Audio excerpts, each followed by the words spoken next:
what I want to use the hour for is just simply an opportunity for us to look at the value of reflective practice in our teaching, okay?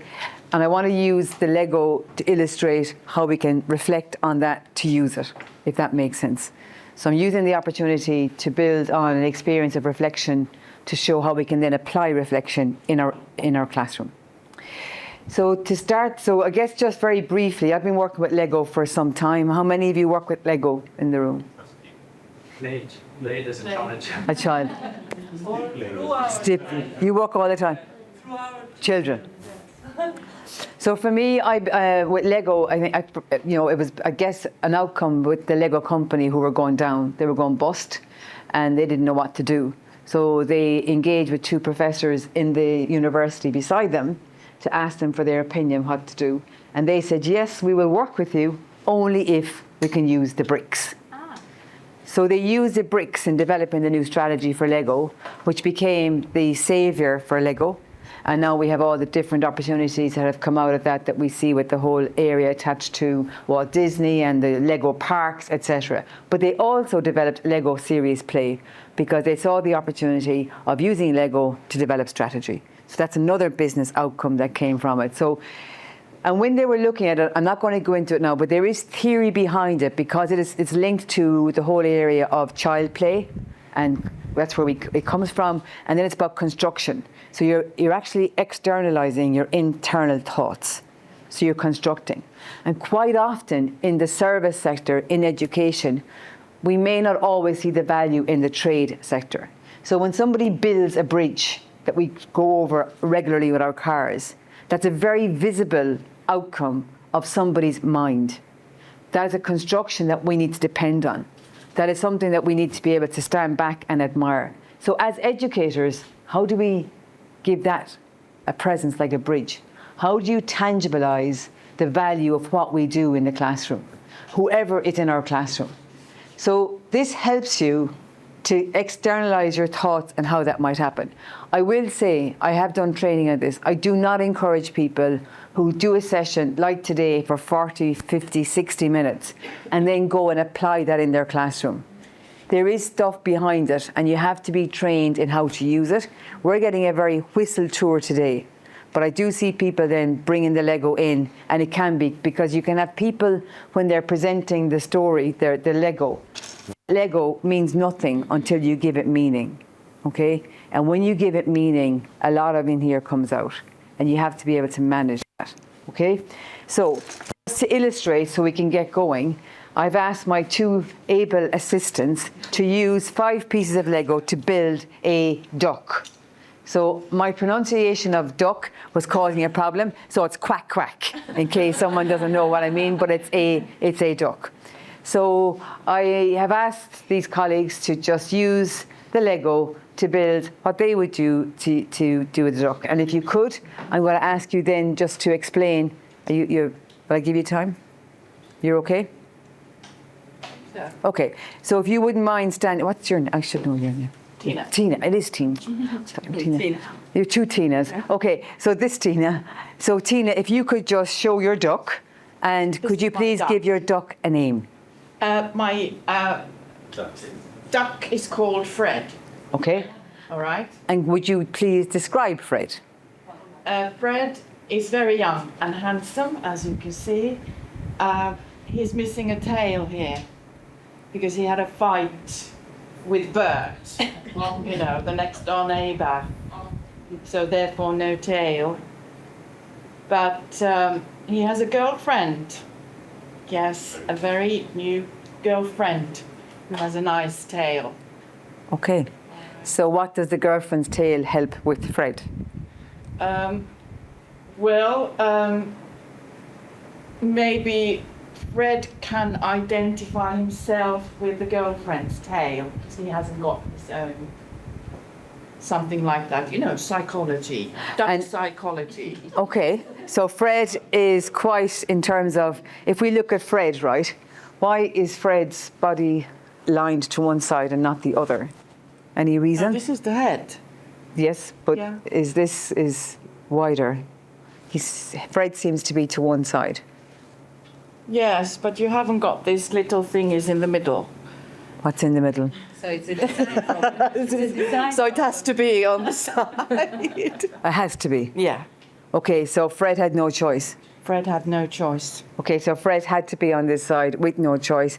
And is there any particular reason that Fred's body goes up like this? Would that Well, not be? he's a young, very, very active and outgoing duck, so he's Okay. leaning sort of like forward Okay. all the time when he's swimming. So despite the fact that Fred has restrictions with no tail, despite the fact that Fred had to, because of construction, stay to one side of his body, Fred has aligned himself with somebody he identifies with, but also Fred is still being true to who he is, and he's being very visionary and outgoing, and we see that with this. Yes. Thank you, Tina. And now, Peter. Peter, thank you. Okay, this is my duck. And this is the body. And this is the, how you call this? The mouth? The mouth? Beak, beak, beak, beak, beak. Beak. So this is the beak, and often the ducks have colored beaks. The name is Tilda. Oh, wait, I think the females don't have a colored beaks, so must be a male. So let's call him, since we are in Greek, this is Nikolaos. A colored beak. Nikolaos. Nikolaos. Nikolaos. That sounds Greek, doesn't it? Yeah. Okay, so a colored beak and the head above it, and this one has a tail, as you can see. Okay, so Nikolaos has a tail. Nikolaos has a coloured beak. Why is that important? Why is it important to have a coloured beak? Because if you see a duck, they often have colored beaks, so that's kind of. But if I'm Nicholas, why is it important for me to have a coloured beak? To attract females. Okay, so it's attracting power. Okay, I guess so. I'm Okay. not a biologist, but Okay. it's kind of. and then Nicholas's top head is quite flat. It's flat, but I couldn't find a better solution because the length of the Lego brick. I would love to have it a little bit shorter, but. And if I was Nicholas and I would love my life to be shorter and options, what would I do? Maybe make it this way, but then it's wider. So basically I have options. Yeah, there's an option to do it this way, so it's a little bit shorter, but it's wider now. Okay, and the difference means he's going to fly. Ah. So now Nicholas all of a sudden has options, and Nicholas is going to fly because no longer. Thank you very much, Peter. Thank you. So the purpose of doing that exercise is, number one, to show you that I gave the exact same pieces of Lego to Peter and to Tina, and they built two very different ducks. Okay? And I deliberately didn't, I use yellow and black because traditionally ducks are yellow and black, and I only brought 1/100th of my Lego because I was flying, so I've got tiny bits of Lego with me. But regardless of that, it's just to illustrate that no two people think the same way. So when we realise that, and when we're looking at reflective practice, and we reflect on how we teach, and we reflect on how our students learn, it is really challenging for us to reach everybody, because we can't do that. But what we can do is identify the major symptom or the major group in the room. But again, restrictions. So quite often we now talk about diversity. We now talk about inclusion, much more than we ever did before, because we're no longer restricted. Fred was not restricted. Nicholas was not restricted. So it just allows us to just take time out, which we don't always get when we're teaching, and to reflect on what's the issue at the moment in the room, right? So for me, I use it in different ways with companies and helping them to develop strategy, and in teaching, of course, as well.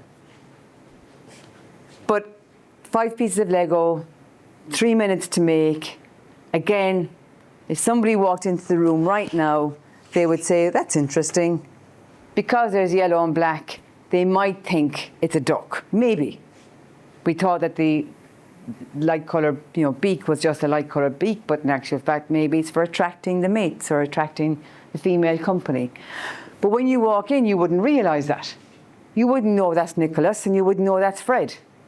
It's also very funny, everyone names a duck as a male for some reason. Very few people call the duck a female name, but it's always interesting.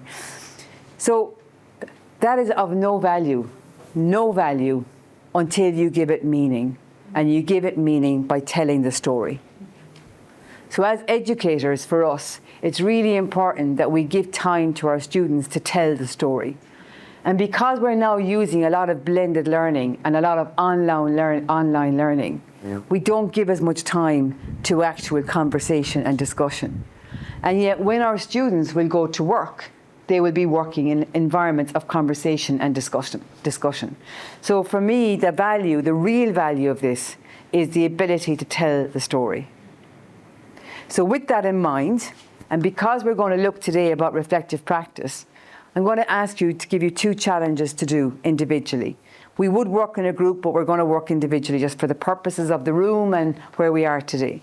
So, no, we're okay. I think I'm just conscious as well. I'm trying to give. So I have little bits of Lego here. So the first thing I want you to do is I want you to think about what represents your 5 top qualities, attributes of being a reflective educator. So as an educator, and if you want to develop your reflective skills, I want you to pick out the Lego, and I want you to identify what you believe are your 5 top attributes of being a reflective educator. Please take 5. Do we have to create 5 pieces or just one? Whatever you want, whatever you want. Okay, I'll just go there first. Yeah. So everybody just pick 5 pieces of Lego and use them to indicate what you think are the 5 top skills or attributes that show you to be a reflective teacher. If you want, do you want to leave? It's okay. Yeah, no problem. Sorry. You're welcome. Bye-bye. I think 5 Legos. Shall we share something? Whatever you want. Whatever you want. Okay, everybody? Okay, everybody? Did you say 5 pieces? Okay, everybody? What I want you to do, right, is you can do whatever you want. I just want you to get 5 pieces of Lego, and they can represent something, or you can build something with them. But it shows your reflective mind. But we should tell the story. But you must tell the story. That's the important part.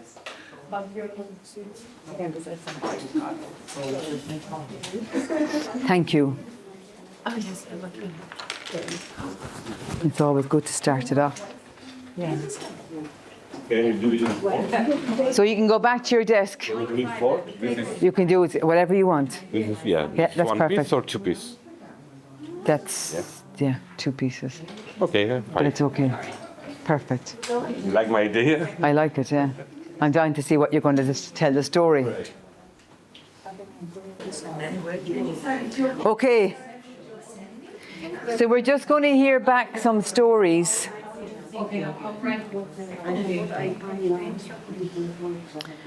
We're going to work, actually I am going to break into groups, but we can go and come back in. I've just decided. Okay. So let's have a look, guys, at this aspect. So again, in education, we are continuously providing our students with new knowledge. And we're giving them new knowledge to do something, whatever that to do is, to lead, to develop new research for cancer cure, to develop a new ESG transport system, to whatever, right? But in the to, we have to allow time to step back and reflect and to think, okay? So what I just asked you right now was just to take time to think, take time to reflect, as you were doing when you were picking the pieces of Lego to design something that would illustrate your thoughts. Okay? So again, I look at the room, I see these pieces of Lego and they go, nothing. So I'm going to ask people just to explain what they have built. So I'm going to start over here. if you don't mind. I'm not sure I really understood what you wanted. So Okay. I'm sure I'm the right person to start. Maybe somebody who... Okay, we'll come back to you and see. Okay. Did I? No. Okay. I don't know if I understood completely what you tried to say to us. It was very interesting. But I tried to express what I believe is a reflecting educational part. I perceive training or education, whatever we call it, is a bridge. People should meet at the sides and exchange. We have a tutor, the one part, that has to pass the knowledge to the other person, whatever. And usually the knowledge, we create someone to, we teach someone to know what we know. And this should be abstract, let's say, on the cloud, so they can then create their next step and proceed, as you said, in the research for a new system, for a new drug, or whatever. So I perceive it's a conversation between people. So the tutors also sometimes learn from their students based on their questions. So that was my, I don't know if I got the meaning that what you tried to say to us, but that's how I perceive at least the training. Thank you. So I think it's partly, so maybe it's my way of communicating the ask, but it is, so what, from what you've taught me, the skills of encouraging reflective practice means you have to empower your students, okay? You have to listen to your students. So you have to be an active listener. You have to be able to empower your students. You have to make connections. Sometimes the students can't make the connections, so it's our ability to join the dots. What that means is we have to be visionary. So in this piece alone, I have to empower, actively listen, connect, and be visionary. So there are 5 attributes that have come from this. And the other important aspect was that it was, you mentioned the word co, together. So in that area, there's about co-creation or transformational. So if I'm reflecting, right, I am reflecting to help my students. And in doing that, I am realizing that the ability as reflective practice means, did my teaching empower my students? Did I use pedagogy that connected the dots? Did I support co-creation, or was it me talking all the time at the top or on the room? So how did I use those attributes? How did I use those skills to create the opportunity that's there from reflective? And reflecting is just stopping and thinking and stepping back and looking at what you've done. And we will get an opportunity in a moment to work with the groups to see a little bit more of that, bearing in mind we're doing 1 week in 1 hour, but that's okay. So thank you. Thank you. And the next person was, who was next? Thank you. Should I come in front of Please, you? yeah. So, I'm actually going to get you this time to give your reflective output a name. pardon? Can you give this a name? The animal or the The whole project? project. It means they. They, They. yes. Okay. So the idea here, you see these 2 wheels and the personality and the tiger. So here is the student. And I think that we have to teach our students to be patient, because you know that these types of animals, they are very patient while chasing their victims first. And they are very brave to some extent. So here comes the teacher. So in the very beginning of the education, I think that the teacher trains the animal or the student. And these wheels are the knowledge. And as they gain knowledge, they can use them not just to ride, but to be faster if they use this. Okay. I put the teacher up because as they develop, and the teacher gets older, as it is written in Hippocrates' Oath. I read the Hippocrates' Oath when I graduated. It was written there during the 3rd century before Christ that I'm going to respect my teacher. So the teacher is there not to manage and not to educate anymore, but because of respect. So this is my project. Thank you. Thank you. Okay, so they obviously has now added to the skill set of being reflective practice. So they is again about teaching patience, about teaching resilience, about the area of respect in conversations, yeah, about the area again of the old mind on the young shoulders, the transfer of experience, but that we have to ultimately empower our students to think faster. But is that the answer, or is there something else out there that will allow us to help them to go faster? What would help them to be faster? I mean that when we teach them, when you educate them, and they develop first as personalities, and we give them higher speed of their development. You know, we put them on the wheels, on the tires, and they go faster, straight, with rapid speed. So what are we? So we're giving them courage. Yes. So how do we give students courage? By showing them respect and transferring knowledge.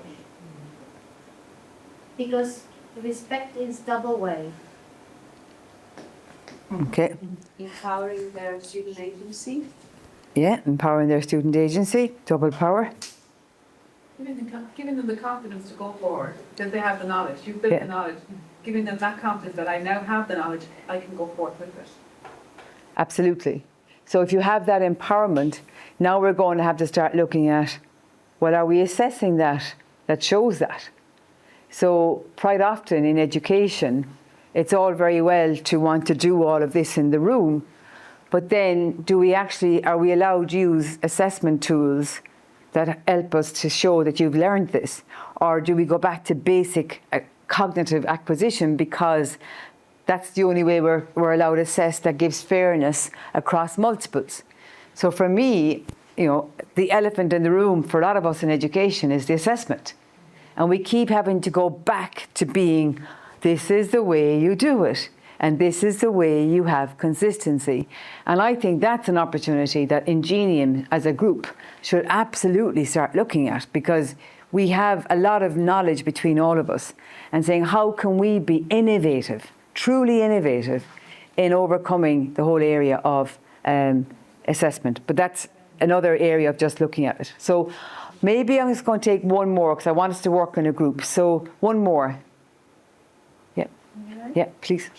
Okay, they are simple, but I was thinking what the teacher should have to be reflective. And I started from passion to teach, and then an open door for our students, and a stair to show them how to climb higher than us, to be better than us.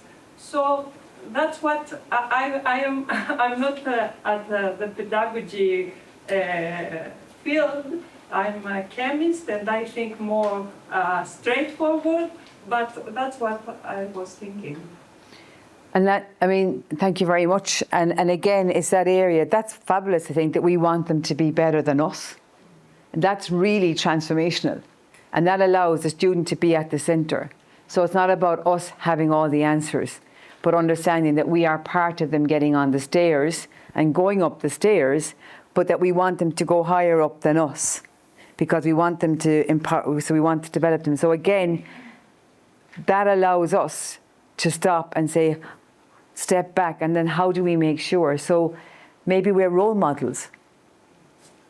So as educators, we are role models in allowing people to seek better. But in theory, the role modeling theory says we are the last on the list of role modeling behaviour, because the students see us too far removed from the actual job they will be doing. So how can we then still have that, achieve that? Maybe that's with our guest lecturers. Maybe that's with our speakers.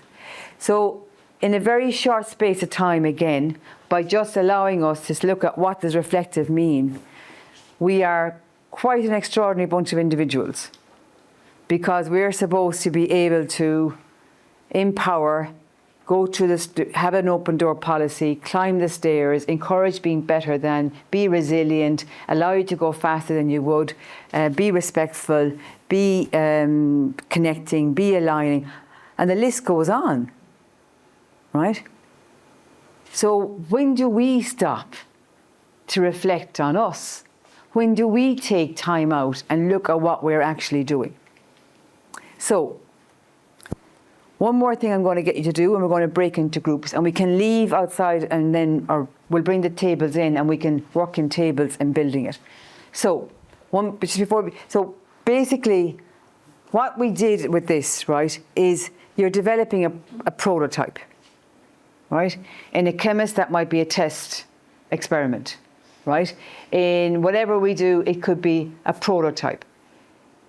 When we're building prototypes in the real time, it's a lot of money and a lot of time, right? Before we learn what we could have, should have, would have done. So with the Lego, it allows you to develop a prototype. So thinking about in your class, in your situation, what would it be in developing a prototype? So when looking at the study that you carried out, what would a prototype of that study look like?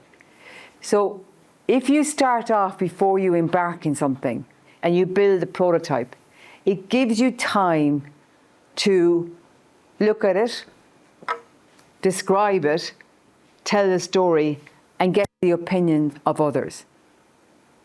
And then before you embark on the journey, you have a far greater insight as to what you want the end to be.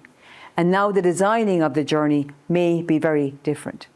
But all too often, we say, this is the issue, go solve, find the evidence, get the research, give me a report, and we'll give you a mark. Yeah. Yeah? Yeah. So what we're trying to use here is saying, well, can you imagine if you didn't? And especially with AI, AI can't build the prototype. You will need to build the prototype. You will need to give a story, your story, to the prototype. You can't put that image into AI and say, right, tell me what that looks like as a reflective tool for educators. It would be interesting to see what it would come back with, right? So what I want us to do is I want us to break into teams. And I want us to build a model that shows us the value of using prototype in our teaching. So I want you to build a model that shows you the value of using prototype in our teaching. Are we all clear on that? So we're going to go into groups.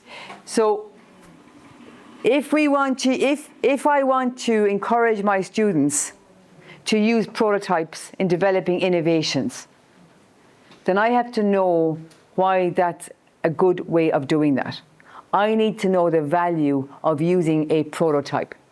So I want us, as educators, to stop and think, what is the value of encouraging our students to develop a prototype before they start? What's the value in that?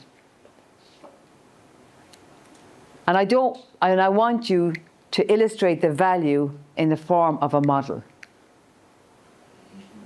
So illustrate the value of using prototypes in the form of a prototype, in the form of a model. So in other words, when I'm teaching, I walk the walk. I don't ask my students to do something I will not do. So if I'm going to ask my students to use a prototype to illustrate how they're going to get to their solution, then I have to believe in it first of all. And the only way I can believe in it, well, not the only way, but a good way to help me believe in it is to do it myself. So rather than me saying, I'm telling you now, guys, let's build this prototype, because if you build this prototype, it is really good for understanding how to get patient information for the next drug solution. And it's really good for you to understand. And if you do that, I'm telling you, it'll work out perfectly. That's a load of nonsense. Yeah. That's as 1D as you can get. That is not encouraging experiential thought process. It's not encouraging 3D. And yet, AI can give it to us in 5D. And we're still teaching with 1D. I'm not saying we still are. I'm just trying to provoke it by saying we are. Okay? Right. So I'm going to do this very simply. We have... yeah. 3 groups? You are teaching me 1D, but you can do 5D. Yeah. The students are able to learn in 5D? No. We're trying to encourage them to reflect and think from a 5D perspective. Yeah? And we are willing, because we are students do sometimes. Oh, 100%. But we have to be able to think that as educators, it is up to us to encourage them to look at the multidimensional. But that's when you understand we don't do it on our own. Best solutions come with a team. Yeah? And therefore, if I go into a team, we've all seen it. There will be a group of students and one person just can't work with a team because they can't let go. They can't. And that's fine. And the result is, it's okay, but it's suboptimal. It's not the optimum. And we want to encourage our, and I don't know about your students, but in Ireland, there's this little thing coming in where it's okay to pass. Students are becoming, it's okay to get through. They're not reaching for the stairs. They're not reaching for the heights. And we need, so we need to try and challenge that thought and get them. And I think when it's not about AI and when it's not about taking it from somewhere, yeah? So I'm going to break it into, we have 3 high tables. That's what's going to determine the size of the groups. So 2, 4, 5, 2, 4, yeah. Okay, so the 5 of you. I have to leave because I had another session. Ah, pity. Good to meet you. So, yeah, the 5 of you that way. Yeah. And then the 5, are you staying or going? No, going? No. You're staying? Okay. I'm just trying to get group numbers. Okay. 5? Yeah. And then whoever's left. Can you come here? Will you work with whoever's left? You can work with whoever's left then. Is that okay? Okay, who is left? I don't know, this side here. Yeah. Okay, guys. Sorry, everybody. Yeah. It is now 11:30. Okay. I'm going to ask you to come back at 11:47. Exact. 11:47. So we use the Legos as well? Yes. So use the Lego. And then table 1, table 2, table 3. Instructing. Two tables. Yes. So no, this is one table. Your group is here. Yeah. Whoever's with you. But it's just the 2 of us. Okay, then maybe take some of these guys with you. Okay. Okay, you stand there. You stand there. Okay, you go there. 1, 2, 3, and you go there. And then the 4 of you together. Yeah? Is that okay? Is that okay? Oh, that's lovely. Thank you. Sorry, that's okay, everybody. Are we ready to be?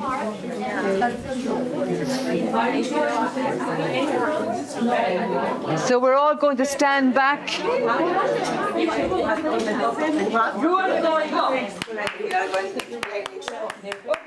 Okay, stay standing, everybody, because what we're going to do is, this is called a 360.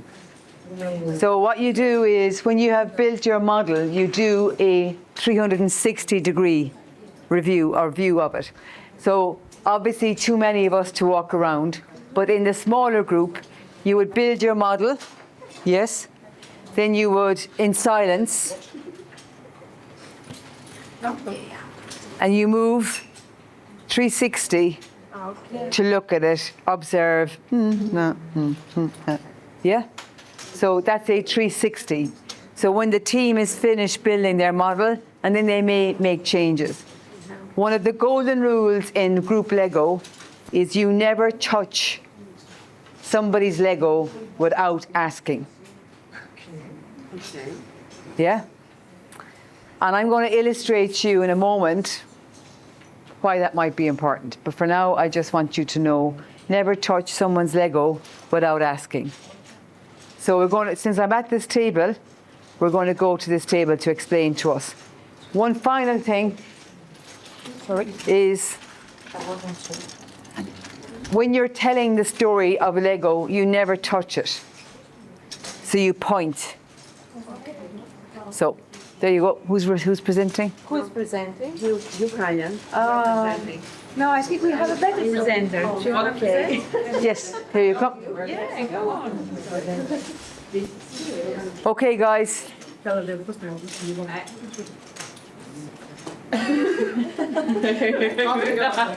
get it right away. It might be easier if you go behind. Yes, yes. So for everybody to see. Okay. Are we ready? Yes, maybe. Okay. Go. Presentation is free. Yes. Yes, off you go. We started about discussing our discussion of We just wait till this is finished. We'll do it again then. what we want the student experience and how can we get the space safe for the students so they can be open, and so also we need to be open. Yes, and I don't even know what this is. Maybe you guys will tell me because I went to the toilet. But the main and the most important thing is the balance. And here you can see this magnificent structure of balance. There is lovely colors and it wobbles, but it is in the balance. And here you can see the unsafe space monster. And the monster is here with the fire alarm on its head because there are things what we need to be aware, and the monster can hit us every time.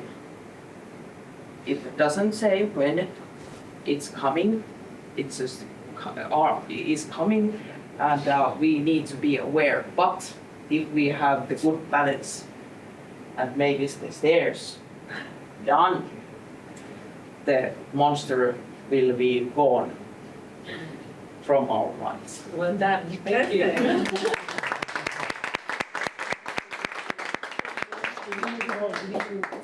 So again, we have presented the options and we have seen here the value of balanced, so two-sided thinking, flexibility, agility is important, and trust. And when you start to tell it, again, remembering to always give the model a name because it gives it a personality. Give your model a name. And then the key thing is the questions you ask, okay? So I'm going to ask in the sense of why does this wobble? Why isn't it secure? Because we are dealing with real people, and unless we respect and are aware of trust and safety and balance and negotiation space, shared value space, everything is at risk. You might destroy a learning experience or a life experience because of your behavior or lack of respect or tendency to control. So that sense of being comfortable with balance is what we call ambiguity. So we have to be comfortable with ambiguity because it won't always be straight sailing, right? So we're trying to develop that skill and to compromise and to negotiate. So that's a key part of the skills we're transferring to the students. So because of time, I can't go into these in the detail I would normally go into. But what I will say is that I think this should be definitely taken out and put there. My doing that, before you think, how do you feel? How did that feel when I did this? First word, when I did this, what did you feel?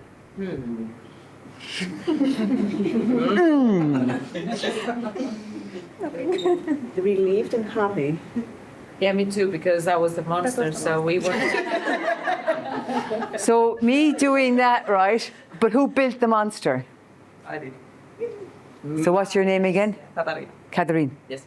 So I did not ask Catherine for her permission, okay? I just simply took it apart. You can see she wasn't happy. She was Right. attached to the monster. She was attached and she had built the monster. But all too often with our students, we clinch their opinion so fast. That's not ideas now. That's how she felt. That's what we do to our students when we destroy their thinking by just, or somebody else in the group does this. So that's just a way to illustrate when we do things without permission. We need to get permission to do certain things, and other times it's not as explicit as that. But when we don't seek the permission, or when we don't include, we are opening up to emotion of anger, resentment, and that causes a dynamic in the group. Whereas the others were delighted because they didn't want the monster. They wanted the monster gone. So there's all that different play happening in developing it, and that can come true in developing something like this. Sorry, I should have asked you a question. I was just about to comment that you violated your rules, never touch somebody's head. Yeah, I was using it. I'm here, don't worry. Yeah. Yeah. Okay, thank you. Should I be the representative? Who's going to? We can talk. Okay, go. It was a lovely collaborative. It's mine. We built it together. It was a lovely collaborative experience because we all come from different fields, and we're thinking, what is it? How are we going to represent the end value of what we're doing? Because there should be meaning, and we're joking that we have all the buzzwords, but it's really something that we all subscribe to, believe to, in that we build on diversity. We build on different experiences. We build on uniqueness. We wanted to represent a spiral of learning. And we as educators, this is our actual task, to make sure that once you fail, you can pick up the brick of the failure and put it into a spiral. This is, represents also this management technique of plan, develop, build, assess, and rebuild. So it's a constant development. We're also joking because we needed to make sure that our spiral is stable. So we made a window of opportunity, because once you fall, you can always use a window of opportunity and climb up the stair. It's very reflective because you were saying earlier, you have to make sure that you keep your balance, you keep your goal, you're not afraid to fall. And once you reach the spiral, which never ends, but just because of the universe, we couldn't go forward. You can reach the goal of flowers, and flowers should be also representing flourishing, that you develop, you're in constant development. Of course, depending how you, very much probably the other returns Saint-Exupéry, that you have to take care of the precious things in life. Because if you don't take care of your work, of your goals, of your learning, you can actually drop and bring it down to this, back to the spiral. And you start here. Wow. Brilliant.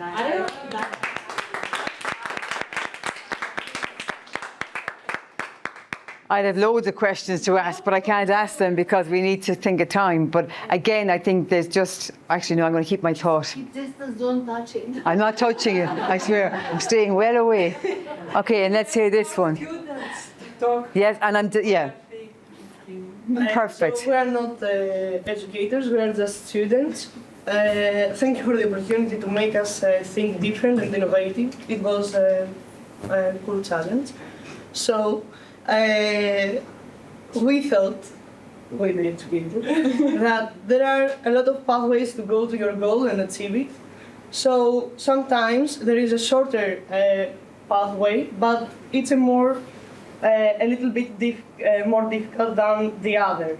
Here is far to go to your target, but it has less difficulties. I don't know. Yeah. Basically, it's further, it's the longer way, but the usual way. But we know it and it's fine. Here, imagine that there is a sea. You have to swim or you have to go from the bridge. And the teacher, your educator, could help you to go from the shorter pathway by teaching you the steps or how to swim or how to cross that bridge. If you are on your own, you have to take the usual way. Then there is a number 3. Which is the goal. I think that's it. Pretty much. So we present that your teacher, the prototype of the teacher, could teach you how to swim, how to climb, how to find the most easy way that for first maybe it's not the easiest, but then when you know how to move, it becomes more easy. The more efficient, and you can achieve your goals. Thank you. Don't Why is this person lying down? He's swimming. Maybe he's And he's swimming with success. with success. Now. Okay. Now the bridge. That's okay. So what you can see as well, right, is that Lego allows you to have some fun as well. So initially when I heard the group of students, I was thinking, oh, but we're talking educators. But in actual fact, that's the whole sense, isn't it? Thinking from the student's perspective. So, it's another way of illustrating in terms of building out that model. And I suppose also it's showing there's a need for the educator here. The educator helps you to go through the uncharted waters. It's challenging, it's difficult, but with the educator, trust it and you will get there, right? So there is that sense that's coming through, or you can go the standard way and get there anyway, right? And you can do that by using a fully online program. But if you want to get there in the more, I suppose, exciting way, you can go through here and you will swim, but there is someone to help you across the bridge. Interestingly, in all of them, we saw that there was a sense of having a goal. Right? There was a sense of, it's almost like a foundation. In this case, it was understood that that foundation is going to be rocky, but prepare yourself for that and you'll be able to cope. It was also acknowledged here, and in acknowledging it here, it showed the fact that if you come back down, the door is still there to get through the door and off you go. And over here, it talked about the fact that, you would reach your target and you would succeed with the help of getting across the bridge. So there is that sense of that collaboration going on in the whole education. There's also a very strong sense that without the education, you're going to go under the water, you're going to go back down, or you're going to fall off and the monster in the room takes over. So if we ever wanted to believe in the power of what we do, we've just illustrated that in the last 60 minutes. And the students have shown that. And I think it's for us to always step back and realise how important we are in the classroom. How are we, and think back on what we've just developed here, and how am I encouraging the student to go for their goal? How am I encouraging the student to cross the dangerous water? And really owning our presence, because for me, in business we often say the customer is the king. For me, the employee is king. And education, that's the educator. Because we are the people who have to transfer that knowledge in the room. So know who we are first. So I hope this encouraged you to reflect and to use the tool to understand how you reflect. Remember, give it a name. We forgot about the name. Tell it the story and ask the questions. And we didn't have, we sometimes. Thank you very much. Thank you.